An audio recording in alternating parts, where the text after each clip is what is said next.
Chapter 5. The day of the contract. The morning was unusually quiet. The academy dormitory felt different that day. Corridors that usually echoed with footsteps and voices seemed far away, as if the world itself were quietly holding its breath. Elsia stood before the mirror in her small room. Her long hair was simply brushed. No ornaments. No decoration. She pulled on a pale cloak. Plain. Neat. Something that suited a simple girl like her. This is enough? It felt almost too simple. For a morning like this. The morning she would become someone's wife. But this simplicity was who she was. Raised in an orphanage. Given a scholarship. Allowed to study at the academy. She had classmates. People she spoke to. And yet, she had always been alone. Let's go. No one stopped her as she left. No one saw her off. That, too, was nothing unusual. Inside the carriage, Elsia folded her hands in her lap. She was on her way to Leviathan Knox's private estate. A marriage made by contract. The words themselves felt distant. But the terms were clear. A place to live. Safety. A set period of time. And now, there was no path left to turn away. The manor stood slightly apart from the heart of the capital. Pale stone. White brick. Quiet, restrained. Without unnecessary ornament. It carried a sense of weight. And yet, it didn't feel oppressive. The moment she passed through the gates, she felt it. The air was still.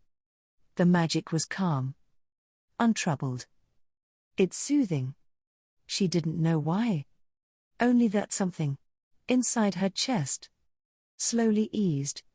She was guided to a study deep within the estate. A wide desk. Neatly arranged documents. Nothing out of place. And beyond the desk, she saw him. Leviathan was waiting. Good morning. Her back straightened. Without conscious thought. Good morning. His low voice alone seemed to bring quiet order to the room. Thank you for coming. No. Thank you. She bowed. And took the seat offered to her. The contract lay on the desk. Thick paper. Carefully written lines. Faint sigils. Unique to magical agreements. She knew every word by heart. You have reviewed the terms, he said. Yes. She had read them. Again and again. Late into the night. At her dorm desk. Telling herself, this was now her reality. Do you have any questions? She hesitated. There were things she wanted to ask. But none of them were written in the contract. Just one. She lifted her gaze. I've asked before, but why me? The moment the words left her, she wished she hadn't spoken. Knowing the answer wouldn't change anything. Leviathan was silent. For a short moment. You were the right fit. That was all. Simple. Calm. Without emotion. I understand. Elsia nodded. That was enough. A quill was placed before her. Once you sign, it will be final. Yes. She took the pen. Her fingers trembled. Slightly. It's all right. Her future had already been set. She wrote her name. Elsia Nora. As the ink sank into the paper, the sigils glimmered faintly. A faint feeling stirred in her chest. At the same time, her vision blurred. At the edges, she quickly lowered her eyes, knowing, without needing to look, her eyes. A soft rainbow light, petal-like colors, blooming for just a moment, like a tiny magic circle. Then it was gone. With this, she said quietly, setting down the pen, I become your wife. Her voice was steady. Leviathan examined the signature and added his own. When the final line was drawn, the light of the sigils faded. The contract is complete.